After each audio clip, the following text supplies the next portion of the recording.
Channel 2 News begins right now with a breaking news alert.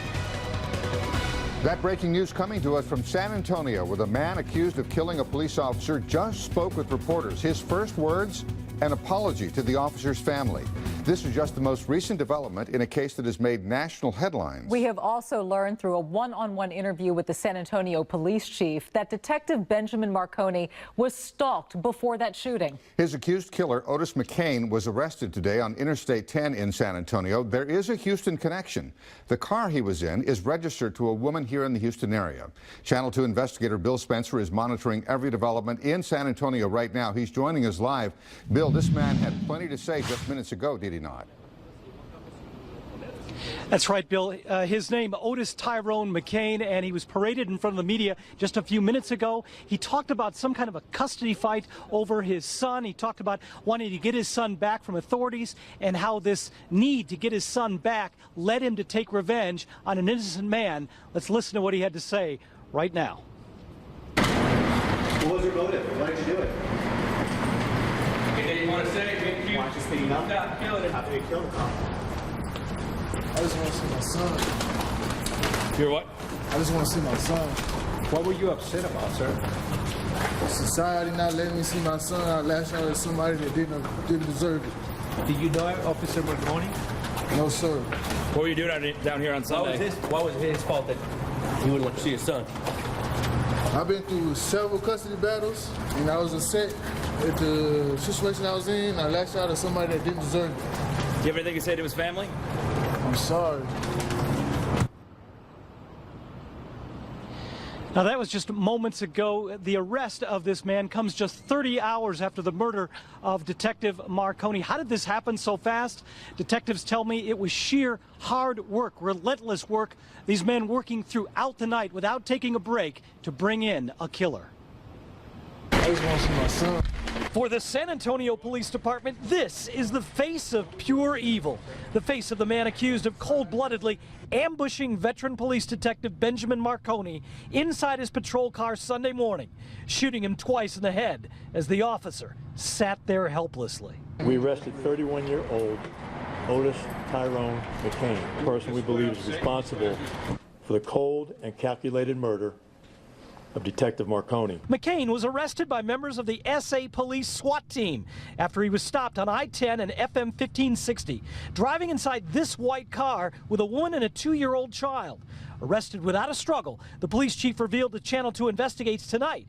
He believes McCain selected Detective Marconi, followed him, and stalked him. This individual, McCain, was looking for a police officer to target, and I believe that he stalked Detective Marconi to this spot right here behind me where he shot him. Tonight, outside San Antonio Police Headquarters, where a powerful memorial grows larger and larger, San Antonians cried out their pain and talked of anger and punishment. Mostly, angry for the individual that did this. Death penalty. I would say yes, give him the death penalty. Now, I spoke one-on-one with McCain's family here at police headquarters a short time ago. They were all in tears. They were weeping and crying. And they talked about the vehicle that he was arrested in. They don't know who it belongs to. That white car you saw in the story, it has a Houston connection, belongs to a woman in Houston, we believe. So far, neither investigators nor the family have made the connection between that car and this man, Otis McCain.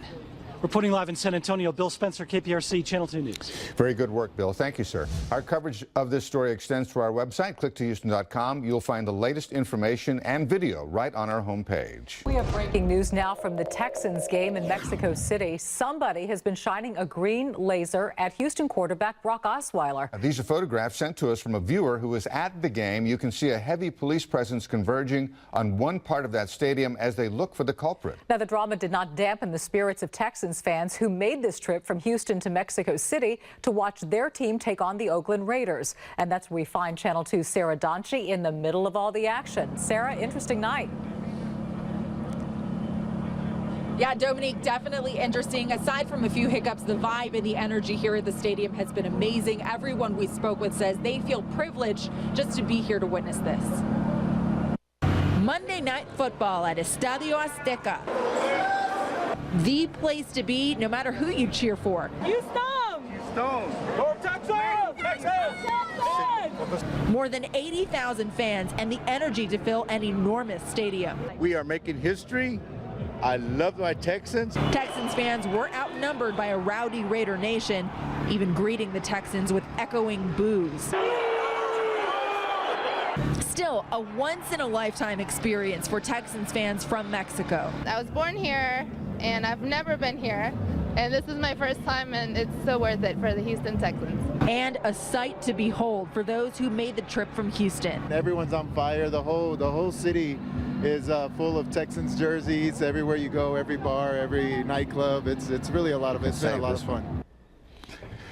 All right, thank you very much. Now to our weather. After a cool and sunny weekend, rain is back on the radar. Yeah, it seems we could see some storms tomorrow. Let's check in with Chief Meteorologist Frank Billingsley. All right, getting a little bit of high cloudiness right now streaming in here, so you may see that if you look up. It isn't going to affect temperatures, it doesn't look like. Here's the front. You can see the showers already in New Mexico. Those are going to continue to slide our way as the low itself moves off toward the Great Lakes. That'll drag the front into Texas late Tuesday night into Wednesday morning. So there is now a slight risk, about a 30% chance that we could see some severe weather, especially off to our northwest. So we'll watch for that again Tuesday night, Wednesday morning coming up. We'll take a look at the timing, all of that hour by hour as we go into Wednesday, especially the rush hour for Wednesday. And then Thanksgiving turns out just beautifully. Your forecast is straight ahead. All right, Frank, thanks. We are following more breaking news for you, this time from Baytown, where 3 people were hurt in a shooting. It happened in the 400 block of Williams Avenue near North Main. Jonathan Martinez has been on the scene with investigators and is joining us now live. Jonathan? Dominique, at this hour, police are still out here investigating this case. What we do know right now is that at least 3 people were shot, but everyone involved is either in custody or at the hospital. Investigators say the shooting happened at that house you see there about 6:30 tonight. According to detectives, 2 men were at the house when 2 other men pulled up and some sort of argument broke out along with gunfire. However, by the time police arrived, all 4 of the men, said to be in their late teens, early 20s, had already taken off. Shortly after, police were called out to the San Jacinto Hospital for a report of multiple gunshot victims. Police responded and took some of the men into custody. 2 of them were flown to a different hospital in Houston for their injuries. Officers are now collecting evidence at the home. They did tell us that they did find drugs inside. We also talked with worried neighbors who live in the area. It's so shocking. I can't believe it. It's like this is a peaceful side right here. Hardly any crime at all. Right now we have everybody that we're looking for accounted for. So we're going to start doing interviews and hopefully try to get to the bottom of what happened, try to figure out exactly why or what caused the altercation to take place in the first place. And no word right now as to what charges all 4 men could be facing. That is the very latest live tonight from Baytown. I'm Jonathan Martinez, KPRC, Channel 2 News. Coming up at 10 o'clock tonight, an extremely close call. An out-of-control police car narrowly misses a group of teenagers. Plus, Channel 2 investigates why the state's most vulnerable children are not getting the urgent help they need from Child Protective Services. I was like, what the hell's wrong with you people? We'll show you why this is happening, and lawmakers promise that this time the fix will go beyond just a Band-Aid. Our investigation is coming up. Then I have a nice morning for us, but the storms are brewing. They are headed our way. They will be here late tomorrow into Wednesday. I'll time all of that out for you and go over the complete holiday weekend straight ahead. But first, and only on 2 tonight, a veteran's war medals stolen. The family's heartbreaking plea for their return. Coming up next on Channel 2 News at 10. Only on 2 tonight, a family distraught after war medals were stolen right out of their home. They had the precious mementos boxed up for an open house, but somebody took them. Keith Garvin is joining us live with more on this story. Keith? Bill, this is a story about a man who served his country for 26 years, including in Vietnam, and he had quite the decorated career. But someone stole a number of his ribbons and medals from his daughter here in Cyprus, and now she and her family want them back. This award here is from the government of South Korea. Julie Edwards of Cyprus has a treasure trove of awards, photos, and commendations earned by her late father, Major Ken Rasmussen, a pilot who spent 26 years in the Air Force. What's missing, though, are nearly 24 of his medals and ribbons in a case now being investigated by the Harris County Sheriff's Office. Why would anyone take a deceased vet's medals? Edwards, who was selling her house, had boxed up the mementos in her office to keep them out of the way when potential buyers came to view the home. She believes someone who most likely came with a realtor spotted the medals in their plastic folders, thinking they were valuable, and snagged them out of the box. She's making a plea to whoever took them to return the history and memories that her family has now lost. Heartbroken. Made me really sick to my stomach to think that there's no reason, there's no monetary value to these things other than sentimental value to the family. Edwards and her family are asking that whoever took those medals and ribbons to return them, even anonymously, and the family will take them back with no questions asked. Reporting live from Cyprus, Keith Garvin, KPRC, Channel 2 News. Thank you, Keith. We learned about this story from a Channel 2 viewer. If you have a story you think we should follow, please submit it through the Click to Houston News app. Just scroll down to where it says Submit Tips, Stories, and send us your idea. Caught on camera, a police car nearly slams into a group of children during a chase. Now, this is surveillance video showing the close call just outside Pittsburgh.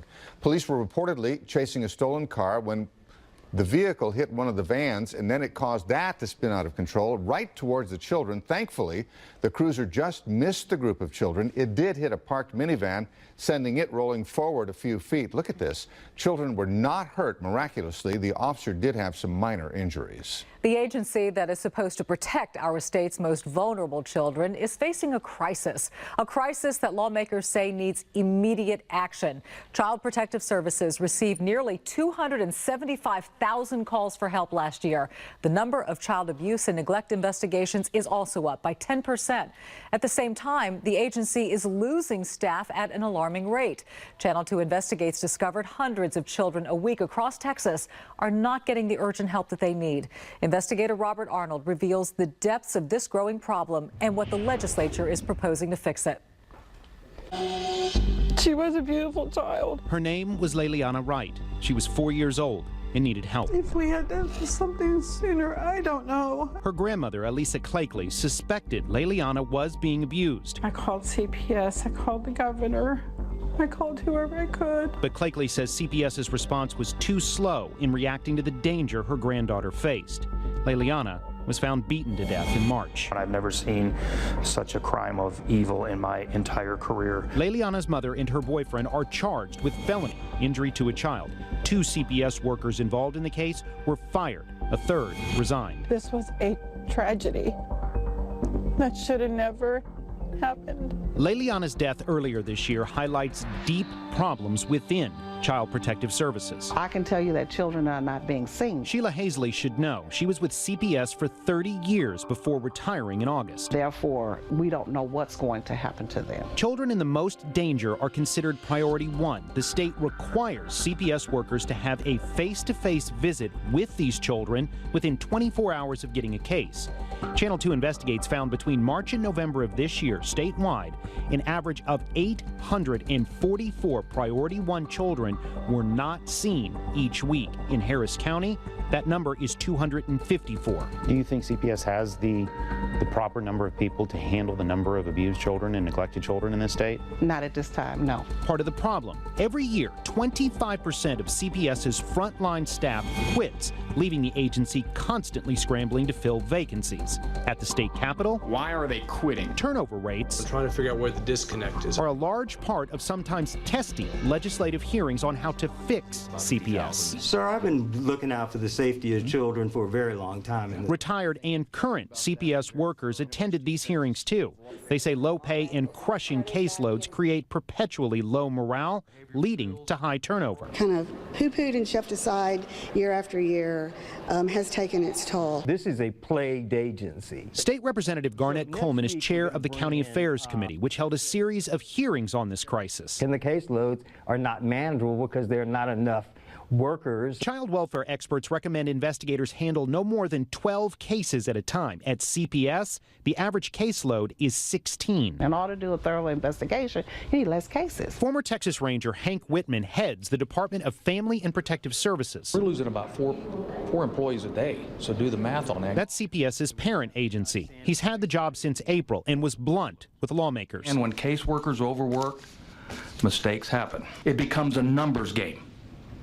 And the sensitivity issue goes out the door. His proposal, a $12,000 raise for employees and hiring 550 additional investigators. I believe anything less than that, we're going to have problems. And then I don't want to come back in 2 years having them ask me, why isn't it fixed? The governor, lieutenant governor, and speaker all agree CPS needs higher salaries and more people.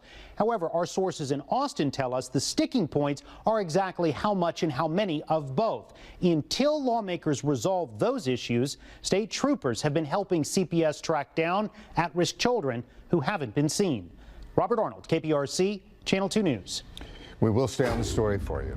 Frank joins us now. We have a change in the weather coming. We do. It was a nice one today, wasn't it? It was beautiful. Enjoy it while it lasts. Beautiful sunset there, storm pinned by Greg Blackburn.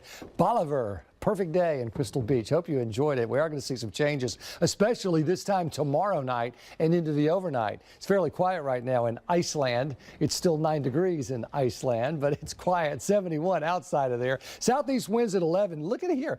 Southwest Houston temperatures in the 50s, 59 with an east-southeast wind. And in fact, the cloud cover that we were counting on really is fairly thin. So looking at some clear skies out there for the most part. Temperatures going right down to 57, 58, 59, 60 in Pearland right now. The dew point's a good indication of just how low it will get overnight, which is not a lot lower, maybe 56 to wake up to, and that'll be about it. We have that southeast wind, but it's not very strong, and a lot of these areas are reporting calm air. So with that in mind, it's going to be a bit of a chilly morning, but it will warm up quickly. We'll be in the upper 70s tomorrow afternoon, and that will give us at least a scattered shower, especially off to the northwest. Look at 4 p.m. Brenham to Bryan College Station. Showers and thunderstorms, although if you look at this RPM, it doesn't last too long. It goes away until the front really starts to move in overnight tomorrow night. So 1 o'clock Wednesday morning, you can see that front starting to form in the northwest. Then it continues to move toward Conroe and Brenham, really getting its act together at 3 in the morning. At 5 into Conroe, down toward Schulenburg, Brenham, right into town by 7 in the morning. So Wednesday morning,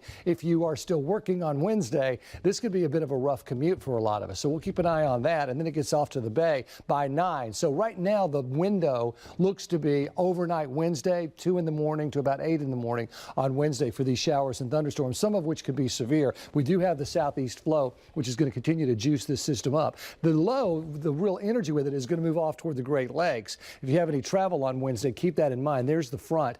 Again, 6 o'clock on Tuesday, then continues to really come through in the overnight hours. But Wednesday afternoon, this will all be over the Great Lakes, and anyone traveling in that direction may have a delay or two for Wednesday travel. In the meantime, high pressure continues to build in for Thursday. Beautiful weather. We're going to see another front move our way for Friday. It's a weak front, but it'll bring a slight chance for a shower and cool for Saturday.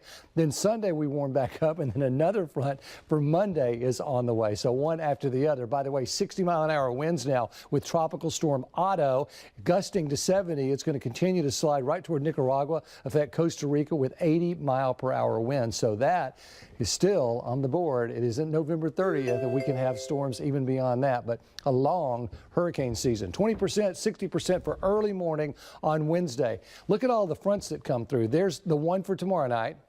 Then Friday, again on Monday after the weekend, we get up to 76, then back down 72, 68. Then we get to 76 Wednesday. Another front takes us to 62. So all of these fronts are lined up to come in every 2-3 days over the next 10 days, the first of which is the strongest, and that one is tomorrow night. Very busy news day, very busy weather day. Good thing it's quiet in sports. Yeah, right. I heard something just happened in Mexico City. Yeah, the Texans are keeping me busy. Raiders just scored at one point. They had a 7-point lead, but there's been some exciting things. Braxton Miller with his first touchdown of his career, so that's exciting. And then we're also going to Austin. Coach Strong speaks to the media about his future at Texas, and Tom Herman is staying focused on Memphis, their final regular season game. See what he had to say about how the rumors are affecting his team. All right, here we go. The Texans still battling it out with the Raiders in Mexico City, and that's where we find sports director Randy McElvoy to give us an update on the big game. Hey, Randy, it's getting pretty exciting over there. Hey, Laney, it's been a great ball game right now, tied at 20. Couple of highlights. It's been a good night. But by the way, I want to say it's a pro Oakland Raider crowd inside Azteca Stadium, no doubt about that. Tied at 10 at the half. Brock Osweiler had a touchdown pass to Braxton Miller. It was his first TD pass of his career reception, I should say, for Braxton Miller. Tied at 10 at the half. Lamar Miller had a touchdown to put the Texans up 17-10. Couple of field goals. Derek Carr just threw a 75-yard touchdown pass to tie it at 20 apiece. But right now, about 7 minutes left, tied at 20. The Texans are threatening to score again. Won a ball game. A very good night, a bounce-back night, in my opinion, for Brock Osweiler. Excellent night for the running game. Lamar Miller at 100 yards right now. That offensive line doing a good job. And credit the Texans defense for slowing down Derek Carr and this Oakland Raider offense. That's the latest from here. 20-20, about 7 minutes to go here in Mexico City. Back to you, Laney. All right, thank you, Randy. Now let's go to Detroit Rockets at Pistons. Here's one of James Harden's 11 assists. Drops it to Clint Capella, who throws it in. Capella and Harden both with double-doubles tonight. Harden finished with 28 points. Also good to have Pat Beverly back out there. He had 9 points today. Here's 2 of those. It did come down to the wire, but the Rockets get it done 99-96, the final.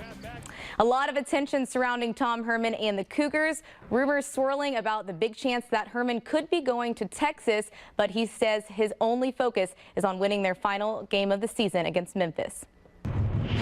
There are no distractions.